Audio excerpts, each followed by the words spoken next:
读得懂风口却读不懂女人啊，那你只能得江山，不配得美人。而能通透的透过现象看本质的男人，一定是事业感情双丰收的。如果说你无法透过表面的情绪行为去读懂女人的真实需求，或者说预判关系的走向，那就会滋生不必要的争吵与误解，到头来还是会错过那个真心待你的女人。今天咱们来好好聊一聊透过现象看本质到底是看什么，怎么去看。总共3个点，能够听懂一条吧，都能够极大的提升你的两性认知。首先呢，就是看因果。果它就是现象，它存在，但是它不等于真相，它就像是水面上的这个波纹一样，而水面之下的暗流才是因，知道吧？才是你抓住的本质。就像一个项目它延期了，你问负责人，原因是啥呀？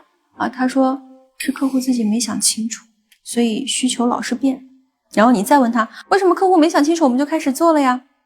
答案是销售为了签单承诺了不切实际的交付周期。所以真正的因是销售与交付之间的利益冲突，而需求变更只是果而已。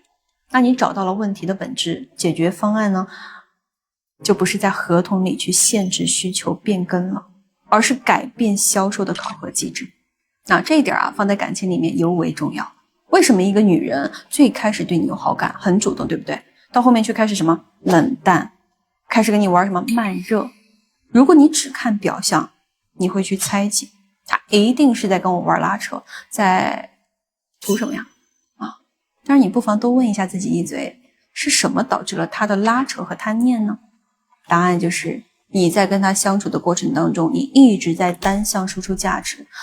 冷场了你再找话题，他缺什么了你就补什么，他的所有的情绪和诉求你通通都满足了，这不是你的锅，也不是他的错，而是人性的理所当然。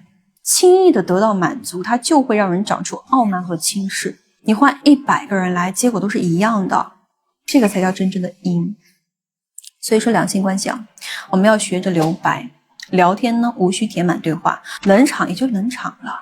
他的要求你也不需要去事事顺应，要敢于拒绝，彼此之间保留一些距离别围着他转。不是让你去单纯的减少付出，而是给对方让出一些空间，他才能够进得来。就比如说你想要带一个颜值变现的女生上岸，你不要跟她讲什么不上班行不行我养你她不会像柳飘飘那样去感激涕零的，知道吧？但是上个世纪的故事了，在当下的名利场，她只会觉得你是想要长期的捆绑住她。所以你要给对方留点空间。你要说什么，每次看到你喝多了的时候，我都会想到我20出头的样子我那个时候刚刚创业，那个时候要是有个人能给我搭把手，我也不至于那么辛苦。我真的不忍心看你受累，以后你的事儿我就多上点心，怎么样？那这个其实就是留白，没有我喜欢你，我养你，没有一个字在说我要你怎么样，但是意思很明确我也淋过雨，我懂你，我认可你，所以现在我来为你撑伞，你只需要点头同意即可。绕过那些俗套的对白，直击对方最本质的需求，把空间留出来，让他自己走进去，对吧？很多关系都是这样的，明明你喜欢他，他也对你是有好感的那如果说有我给你指点的话，那你俩肯定妥妥能成真的就妥妥的能成了。可是因为你心急，你瞎带节奏，胡乱输出见到什么就去学什么，就用什么，关系走向崩裂冷淡都正常。很多兄弟来找我的时候，我虽然后面跟他们解决，但我说实话，他们一定是已经遇到问题了才来，不会说想着提前来预防。我有时候真的还蛮生气的，毕竟你都看我那么久了，对不对你还能把关系搞成这样，好骂来的。所以说不要一叶障目，看事情呢要多方位观察。好，我们再来说一下第2个点，就是看利益。前2年的时候，我说实话，我发现我公司离职率当时挺高的，我以为是我工资给低了我加薪，我真的连续加了有2次，就抬高整体薪资，结果呢还是有人走，治标不治本。后来我就发现根本不是钱的问题，而是管理风格，是员工他没有什么成长的空间了。因为优秀的人才他在公司他看不到未来，我们公司那个时候体系他不太一样，就是反正自然就容易走人。同理在感情中其实也是一样的，对于优质的女生，她最看重的一定不是你能送她多贵重的包，毕竟再贵那都是你的本事，他更在意的是他跟着你走，他日后是不是一个也能靠自己的能力去买下一个更贵的包包的人。因为人性最深的这个利益需求不是你给他多少价值，而是他能自己创造出多少价值。当然这个不是说你一定要去教会女生赚多少钱去做什么生意，而是看见她，认可她，引导她，帮她找到她的个人价值。比如说女生在事业上踩坑了，搞砸了一个项目啊，愁眉苦脸的来找你倾诉。OK， 这个时候呢，不要说教啊，不要去讲道理，更不要说什么哎呀小事儿我帮你去解决啊，这个就跟直接加薪是一样的，解决不了根源，甚至还会适得其反，被当成工具人。你完全可以告诉他说，今天看你这么愁，本来想安慰你的，但是我想了一下，以你的能力呢，赢是必然的，早晚而已。你要先接住他的情绪，那这个时候人是最需要是不是就是不是安慰，而是认可。然后你再可以来这一句啊，今天提前订了个餐厅，本来呢是想给你庆功的，现在啊用来给你打气吧。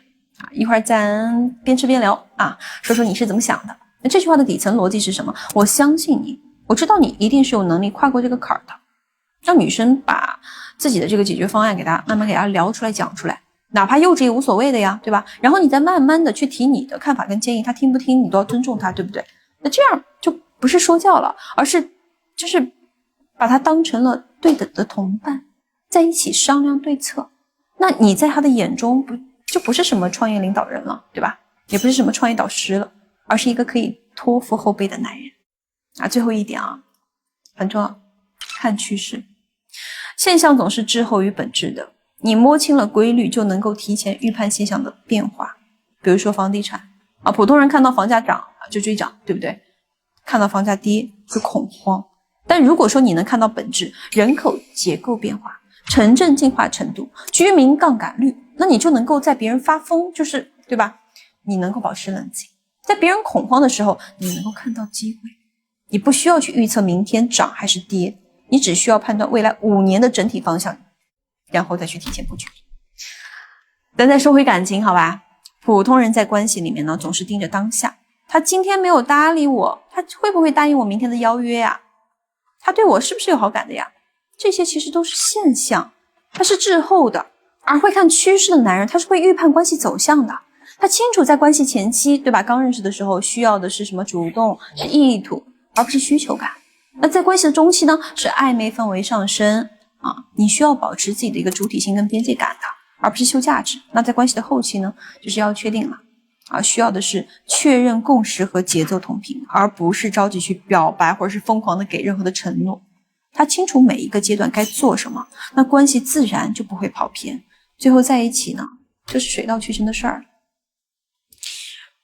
而不看本质的人呢，活得像个乒乓球，被他人、被事件、被情绪来回拍打，永远不知道下一步到底飞向哪里。所以啊，看本质不是为了说让你变得高深莫测，而是为了让你少被骗、少踩坑、少在原地打转转。你只有剥离表象了，才能够看到真相。你可以从今天开始遇到任何事情，你都可以多问一句说，除此之外还有什么是我没有看到的？这一句就是通往本质的入口啊！最后还是那句话啊，多跟着焦哥学人性，有人性。